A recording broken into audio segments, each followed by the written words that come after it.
জাতীয় সংসদ নির্বাচনের সুনির্দিষ্ট দিনক্ষণ আদায়ে রাজপথে শান্তিপূর্ণ কর্মসূচি দিতে পারে বিএনপি।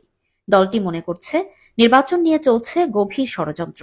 অন্তর্বর্তীকালীন সরকারের একটি অংশ ক্ষমতায় টিকে থাকতে নানা অজুহাতে নির্বাচন বিলম্বিত করতে চাচ্ছে। বিএনপির নীতি নির্ধারকদের মতে, সম্প্রতি গুরুত্বহীন কিছু ইস্যুতে হঠাৎ করে আন্দোলনের পেছনে সরকারের ইন্ধন রয়েছে, যা মূলত জাতীয় নির্বাচন বিলম্ব ও বড় কোনো ঘটনা আড়াল করতেই পরিকল্পিত। সোমবার রাতে বিএনপির স্থায়ী কমিটির বৈঠকে বিষয়টি নিয়ে বিশদ আলোচনা হয়।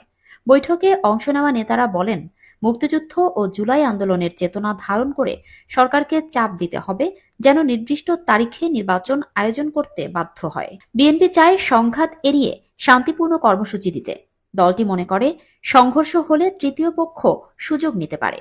এ কারণে বক্তব্য ও কর্মসূচি ঘোষণার ক্ষেত্রে নেতাদের সতর্ক থাকতে বলা হয়েছে। প্রধান উপদেষ্টা ড. মোহাম্মদ ইউনূস সম্প্রতি বলেছেন, ডিসেম্বর ২০২৫ থেকে জুন ২০২৬-এর মধ্যে নির্বাচন হতে পারে। তবে রোডম্যাপ স্পষ্ট না হওয়ায় বিএনপি ও সমমনা দলগুলোর মধ্যে উদ্বেগ দেখা দিয়েছে। বিএনপি সূত্রে জানা গেছে, সদস্য সংগ্রহ কর্মসূচির মাধ্যমে ২ মাস ধরে দলকে মাঠে নামানোর প্রস্তুতি নিচ্ছে তারা।